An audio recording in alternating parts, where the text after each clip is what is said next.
avec clairement des mots d'ordre qu'on entendait circuler entre les policiers, genre vous laissez passer les soignants et vous chopez tous les gauchos, quoi.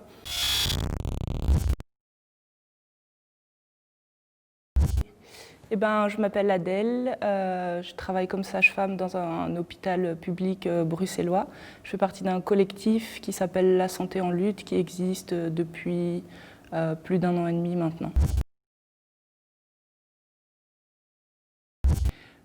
Donc c'est un collectif qui s'est créé avant la crise du Covid. Il y a eu des mouvements syndicaux qui sont lancés au sein des structures publiques et puis dans le privé aussi, par rapport aux conditions de travail, à la problématique de l'humanisation dans les soins, etc. Et donc il y a beaucoup de travailleurs qui ont rejoint ces mouvements et qui ont décidé de s'assembler ensemble et de créer un collectif, donc qui n'est pas un syndicat, mais donc un collectif de travailleurs, pour s'unir autour des questions du bien-être au travail, de la qualité des soins, de l'effectif, voilà, du système de soins de santé en général. Ouais, donc la première chose qu'on a faite, c'est déjà libérer la parole. Parce que dans le milieu de la santé, c'est pas du tout un milieu militant.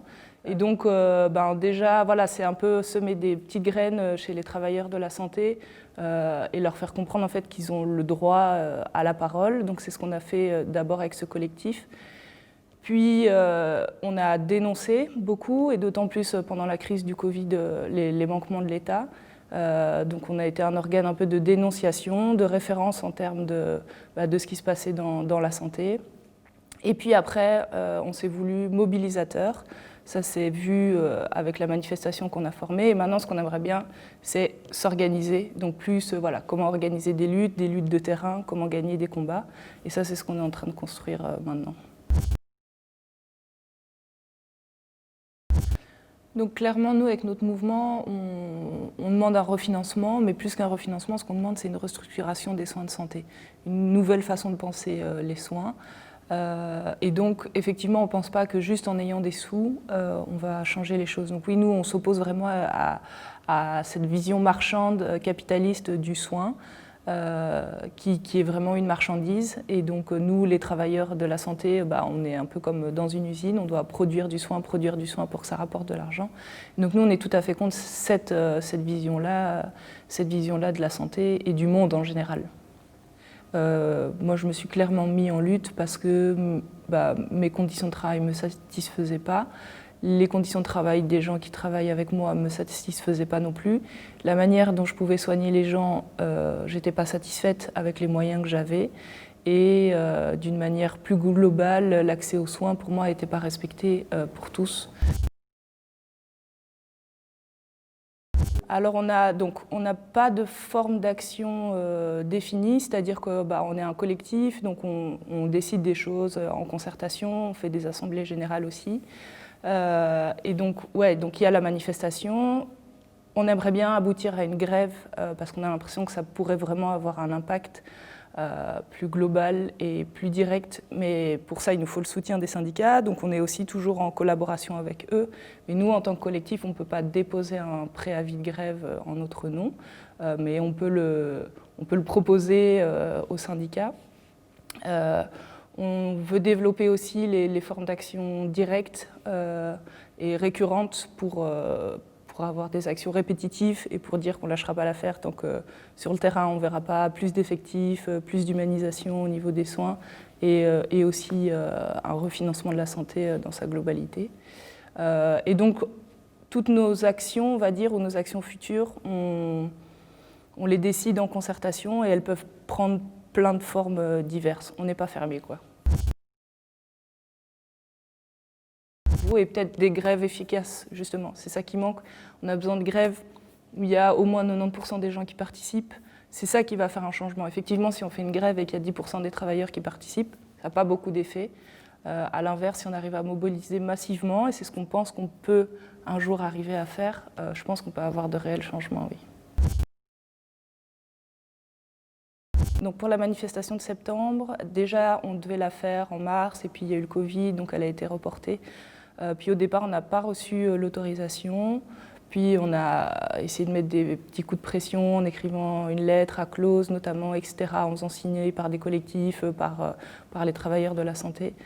Cette lettre, finalement, on a eu l'autorisation de faire cette manifestation. Ça a rassemblé autant des gens du milieu de la santé que des usagers de soins, que des gens de la population, parce qu'effectivement, on se rend compte que tout le monde est concerné par la problématique de la santé. On a réussi à rassembler entre 6 000 et 7 000 personnes pour cette manifestation. Et juste pour savoir, pour la plupart des soignants, c'était leur première manifestation de leur vie. Donc ça, c'était très symbolique pour nous que de voir des collègues voilà, qui ont jamais manifesté, qui n'ont jamais pensé à dire bah non, ça ne va pas en fait, voilà, qu'ils soient là, ça pour nous c'était très fort. Et donc on a réussi à mobiliser un certain nombre de gens, on espère plus à une prochaine manifestation. Et puis après on a subi une petite répression policière, voilà, c'était sympathique ça. On a été bloqués par tous des camions de police et on a subi une répression qui, je pense, pour aucun des manifestants n'était justifiée. Et on a été encerclés sur la place de l'Albertine avant l'heure prévue de fin de la manifestation, donc l'heure autorisée, avec clairement des mots d'ordre qu'on entendait circuler entre les policiers, genre vous laissez passer les soignants et vous chopez tous les gauchos, quoi. Donc ça a été mal vécu, il y a même des gens qui ont été arrêtés, il y a des gens qui ont été violentés, il y a des gens qui ont eu des arrêts de travail. Et finalement, il n'y a pas que ces gauchos, entre guillemets, qui ont subi cette répression. Pour nous, c'est la globalité des gens de la manifestation qui ont subi cette répression. Et donc ça, ce n'était pas acceptable. D'ailleurs, nous, avec notre collectif, on a soutenu du coup les gens qui ont été victimes des violences policières. On a lancé une cagnotte, on a fait une campagne sur les réseaux sociaux. D'ailleurs, grâce à ça, il y a une enquête qui a été faite par Le Soir, qui a amené à une... ils ont taclé Van der Smissen, je ne sais pas dire le mot exactement, d'ailleurs qui est toujours en procédure, etc.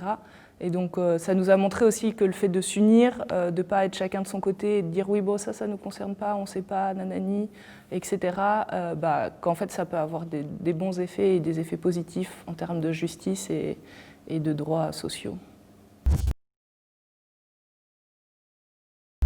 La crise du Covid, ça a un peu mis en lumière toutes les problématiques qu'on dénonçait déjà et ça les a exacerbées.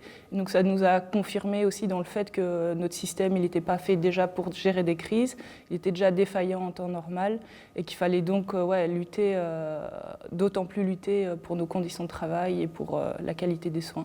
Voilà, avec le Covid, nous, on doit être très flexible. Donc par exemple, moi je suis sage-femme. Pendant la première vague, j'ai travaillé pendant... presque 2 mois dans une unité Covid, donc parce qu'ils avaient besoin d'aide, ils avaient besoin de gens pour travailler. Donc nous, on doit bien être flexible. On a dû changer nos horaires. Ils ont modelé comme eux avaient l'impression que c'était plus utile. Voilà. Donc nous, on peut être super flexible, on peut prendre plein de risques, mais à l'inverse, en fait, on va dire l'État, les différents ministres, etc., eux ne sont pas du tout flexibles. Ce qu'ils nous demandent, c'est bien de serrer notre ceinture, mais à aucun moment, ils vont serrer leur propre ceinture. Et à aucun moment, ils vont faire des super gestes symboliques. Par exemple, une des choses qu'ils devraient faire maintenant, c'est dire « bah ouais, c'est la merde, on fait un méga gros chèque à toutes les structures de soins, point barre ». Et donc l'État leur prête des sous, mais l'État ne devrait pas leur prêter des sous, l'État devrait juste leur donner des sous. Ça veut dire que c'est des sous qu'on va devoir rembourser après, donc ça veut dire que nos structures de soins vont devoir se serrer la ceinture encore plus après. Et donc on va se retrouver dans des états pires en fait après. Donc oui, nous on a l'impression quand même d'être utilisés pour servir la cause. Alors clairement, on est très content de soigner des patients, même Covid, parce que voilà, c'est notre taf et on aime quand même ce taf et on aime soigner les gens.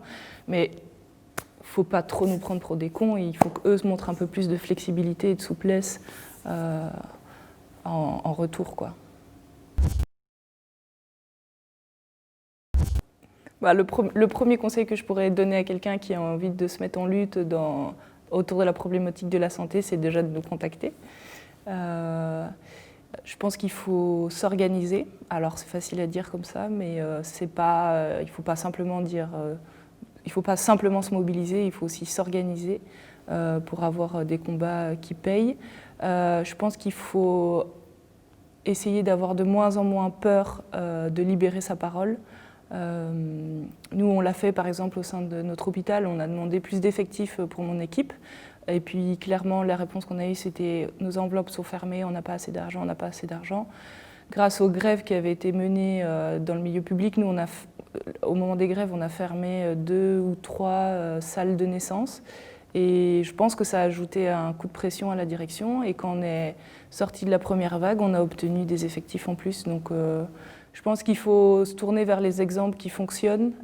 Déjà, regarder ce qui fonctionne ailleurs, comment ça a fonctionné, pourquoi, comment ils se sont mobilisés, parler autour de soi. Je pense que plus on parle, plus on va réussir à s'organiser et à obtenir des combats. Pas hésiter à demander de l'aide même à des syndicats. Si les syndicats ne fonctionnent pas, voir ailleurs.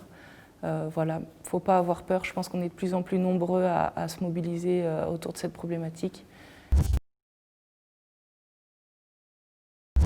Je pense que de l'argent, il y en a. Il faut juste trouver une autre manière de financer les hôpitaux, par exemple, ou les structures de soins en général, la santé dans sa globalité. C'est juste que dans la politique globale capitaliste, en fait, voilà, là où on va faire des économies, c'est toujours sur la population.